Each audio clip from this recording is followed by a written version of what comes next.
Welcome back again to Calhoun County's Most Wanted, the program that allows you to help us make Calhoun County a better and safer place for everybody by helping us lock up some bad guys. And I'll learn to speak here in a minute. It's easy for Chris Wright, along with John Garlick. No, it's not easy for me to say. Not today, apparently. I'm glad you didn't. The holiday season just, really. Yeah, we should have forewent that. We should have forewent the introduction. Okay. Now, John, how are we doing this week? What do we got from the viewers? As always, our viewers have got us an additional, I believe it's 3 people. I think it's more than that, actually. I think it's about 7. There we go. Sorry. 7 people. So we've 4,090. That's people. awesome. 4090. That's kind of a magical number for some reason. But yes, they did a great job, as always. I'd love to hit 5,000 in 2018. And we are speaking of 2018, we're at this transitional period, moving from the old year to the new year. And one of the main things that Sheriff Wade has decided that he wants to do in 2018 is make sure that the children of Calhoun County are as safe as they can be, not just from crimes, but from all the different dangers out there, including car seats that aren't installed correctly. That's correct. Car seats are ever more complicated instruments to put in your car for your child's safety. And yes, we have sent several deputies to some very specific and surprisingly complicated training to learn how to do that. And we are now offering free, I believe they're free, car seat installation classes. It takes about 30 minutes, and a deputy will go through your car seat and your vehicle to make sure that everything is installed correctly.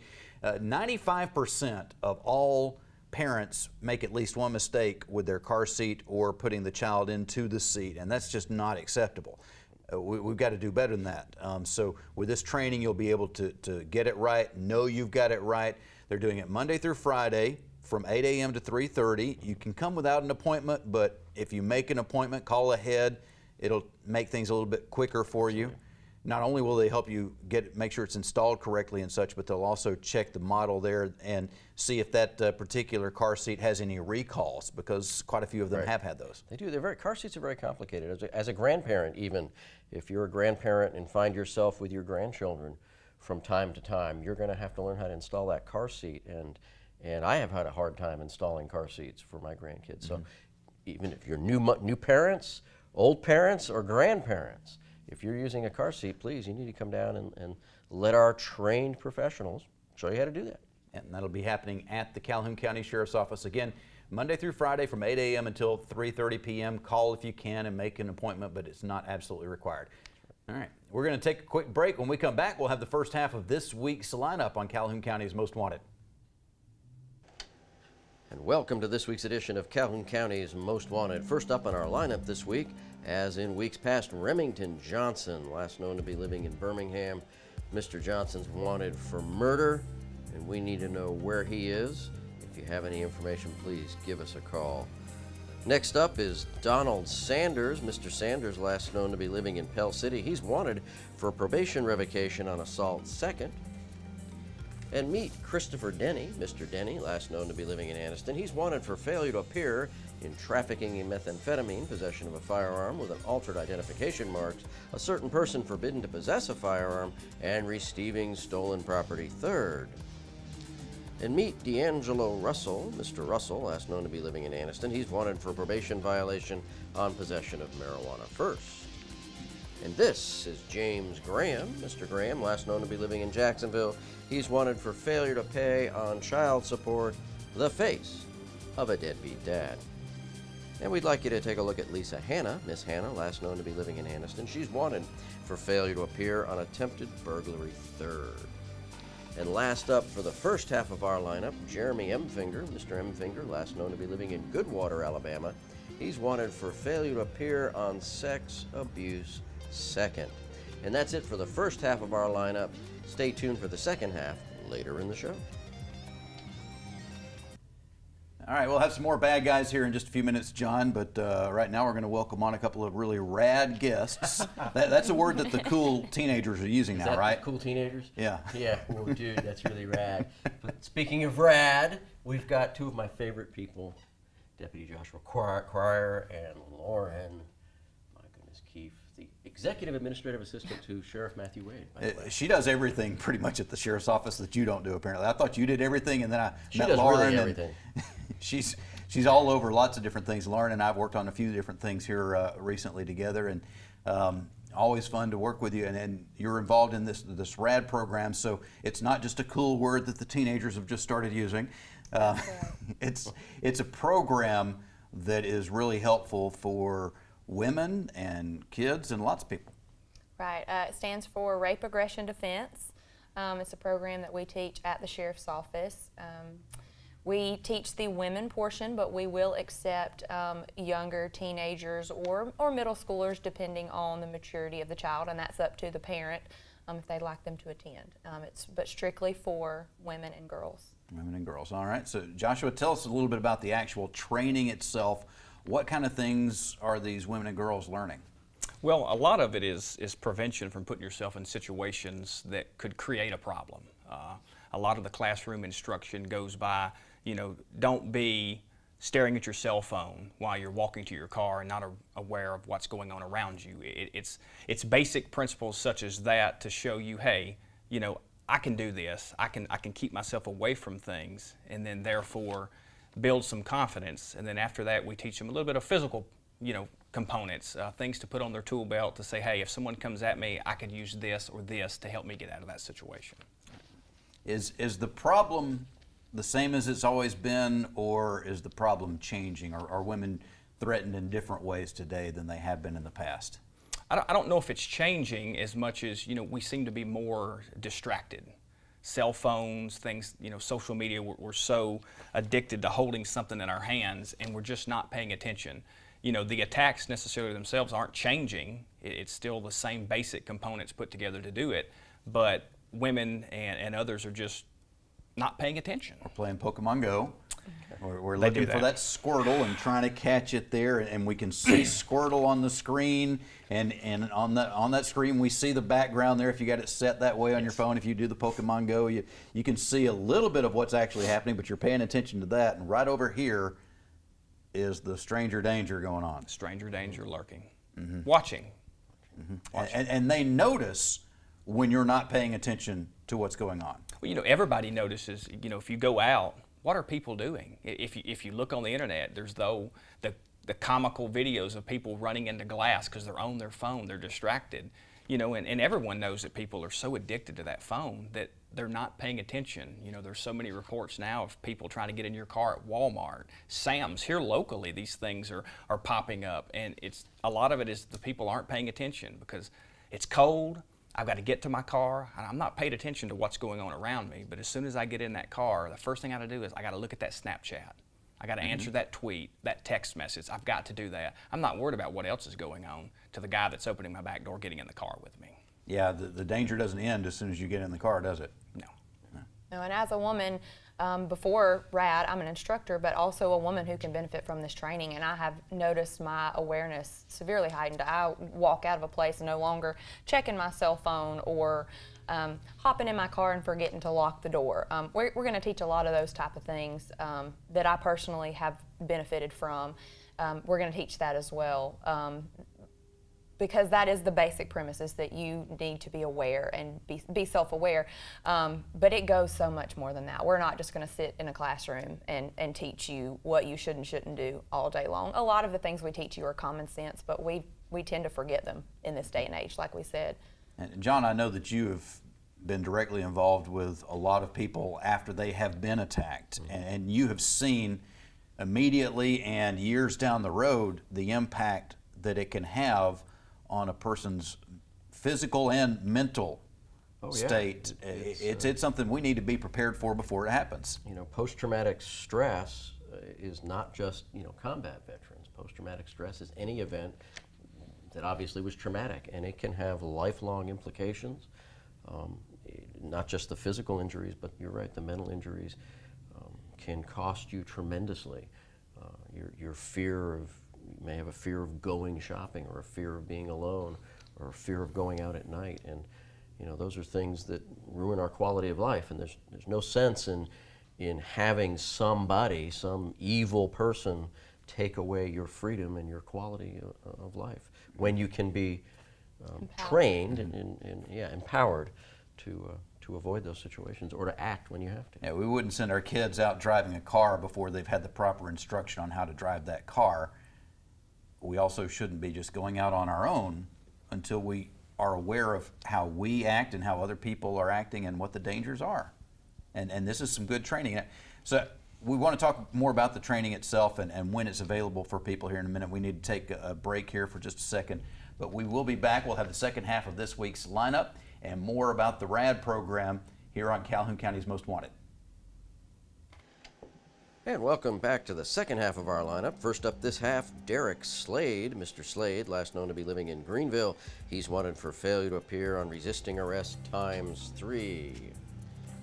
And this is Melissa Hall. Ms. Hall, last known to be living in Anniston. She's wanted for failure to appear on a domestic violence 3rd harassment and a bond revocation on domestic violence 3rd criminal trespass. And take a look at David Yates. Mr. Yates, last known to be living in Rainbow City. He's wanted for failure to appear on use and possession of drug paraphernalia. And meet Cedric Furrier. Mr. Furrier, last known to be living in Anniston. He's wanted for failure to pay on theft by deception 3rd. And we'd like you to get to know LaQuantis Comic. Mr. Comic, last known to be living in Anniston. He's wanted for probation revocation on possession of marijuana 2nd. And last up in our lineup this week, Julia Beam. Miss Beam, last known to be living in Ohatchee. She's wanted for theft of property 1st, motor vehicle. And that's our lineup for this week. If you know the whereabouts of any of these folks, please give us a call at Crime Stoppers. That number, 238-1414. All right, more crime fighting in just a few minutes. We'll have the Crime Stoppers segment of the show here, and we'll talk about some property crimes that hopefully you can help us with. But right now, we're hoping to help you prevent becoming a victim. And we've got the RAD program here, Lauren and Joshua, talking about the Rape Aggression Defense Program. Joshua, you were just telling me off camera some of the statistics. If people are just saying, well, that's not going to happen to me. That's right. I hope that's true, but statistics say it may very well not be true. Well, they show nationwide that 1 in 3 women will be sexually abused in their lifetime, 1 in 4 prior to reaching the age 18. Wow. And for someone like me, I have 4 daughters. That's a terrible thought, to know that one of my children could be assaulted or attacked. And so that's part of the sheriff is he's a very caring man for the community, and we do the firearms. We've continued that on for years, and now we've added this RAD program free to the public that signs up that wants to come, so that we can offer everything we can to try to help one or anyone not be a victim of things. All right, if so many of these are happening before the age of 18, obviously children need this training. Adults, great too, but the kids, we don't need to wait. What is the age that a child needs to be before they get into this program? There's really no actual age limit or low age or top age for that matter. We accept women on a wide scale of ages. We just ask that the child be mature enough to handle the subject content. Yeah, and then as far as what's going to be requested or required of the participant in the program, that's really up to them on what they want to participate in, right? Absolutely. If there's no physical requirements, if you're in the best of shape or you're had a knee replacement and can't do some of the moves, we welcome those people to come as well and participate in what they can, leave out what they can't do, and just actually hear it, learn it, and be there and get that training. So Joshua, from the physical standpoint, what is involved? If you decide that you're going to take full part in this, you're going to do everything, what is somebody going to actually do in this program? We're going to teach you some basic striking and kicking principles. Nothing that's super complex, but it's just basic to empower you to understand, hey, I can do this. It's minimal repetitions to do those things. Once all those things, what you can or you cannot do, that's on you. We've had people about 15 years old up to around 70 participate in this program. And I assure you, when we went through the simulation portion later on, which is completely voluntary if you want to, I witnessed a 70-year-old woman kick me pretty hard to show me, hey, I can do this. And then she came back later on and said that she went outside, her dog was barking, and she looked and she saw somebody lurking in the shadows late at night. And prior to having this training, she said she didn't think that she would have the confidence or the ability to yell at that person, and she did. She yelled and screamed at that person, startled them, and they ran off. Lord knows what they were going to do, and thank God nothing did happen. Yeah, so many times the best benefit of something like this is avoiding the situation to begin with, not fighting your way out of it, but getting out of it or avoiding it before it ever really starts. And on that note, that's exactly what RAD does. We're not going to teach you to fight back and beat somebody up. We're going to teach you to escape that particular situation and get away, because the ultimate end goal of any situation like that is to survive, to get away. And that's what we're going to teach. All right, so again, when is this event happening? I know this is an ongoing program, but we got a specific event coming up, right? Right. Our next class is going to be January the 20th at the Sheriff's Office. We have a class starting at 9 a.m. and it will go all the way until 6 p.m. I know that sounds like a long day. We're going to break for lunch. There'll be ample breaks, and we're going to jam pack all that stuff in there, but it's going to be a fun day. The following Monday night from 6 to 9 p.m. is when we'll offer that simulation training. And like we said, it's totally voluntary, but we'll really encourage people to do that, because that's actually where you're going to learn that, or prove to yourself that you can do that. And that does make a difference. Is it like John practicing at the firing range, going out there and shooting that weapon against a target makes a huge difference on if you ever actually use that weapon when it's needed. Certainly. Well, there's fortune favors the prepared mind, and there is a lot of muscle memory in how you respond to certain situations. So they're teaching very basic moves. They're not turning people into Jackie Chan. They're teaching very basic, simple moves that, if you're prepared physically and mentally and have practiced those moves, they're almost instinctual when you need them. And that's the whole point, is you're just ready, and it's trained and it's inside you, and when you're confronted, you know exactly how to respond. We have options. And I'd also like to point out that the space is limited. That way everybody can get ample practice time.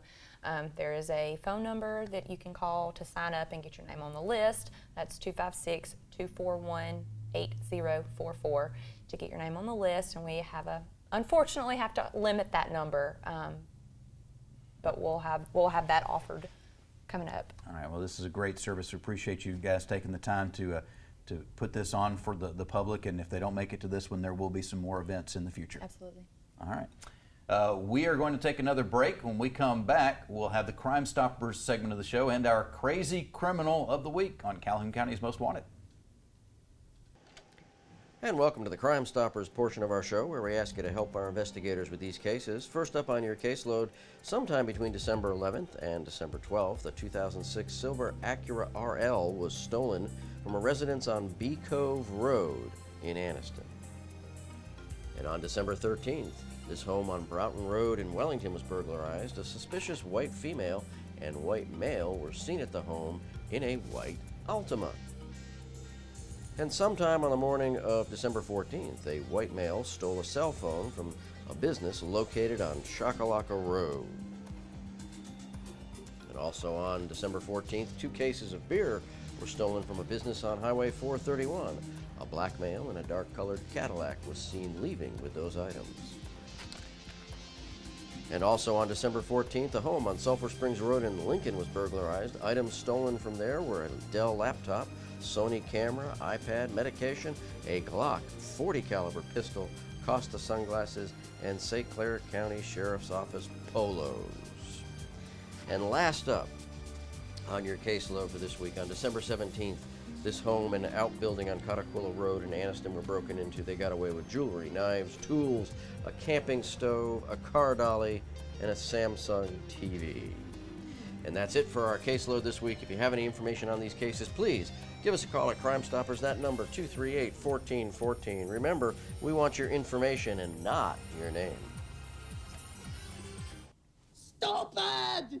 You're so stupid! All right, our Crazy Criminal this week. John, it's important to remember that if you hear a noise coming out of your chimney, odds are it is not Santa Claus. Really? You're going to say that to all these kids as Christmas is coming up. Now, Santa Claus doesn't make a lot of noise in the chimney. Well, no, he doesn't. That's true. If you hear somebody yelling and screaming in your chimney, it's probably not Santa. It may be Jesse Baroob of Citrus Heights, Florida, who got stuck in a chimney as he was trying to enter a business through the chimney so he could rob it. Poor Jesse. You know, this happens almost every year. Somebody does something like that. Yeah. You'd think somebody would go, yeah, that's not a very good idea. You would think. But they watch a lot of Mary Poppins and they see them going down the chimneys. And I don't know why people do that. So he was able to get to his cell phone. And not sure exactly how long he sat in that chimney debating whether or not he should call 911 to come rescue him. That's got to be a tough situation. It's like, okay, what kind of story can I come up with to justify me being in this chimney before I call? You don't come up with one. 911 operator's like, you're where? Uh-huh. Okay.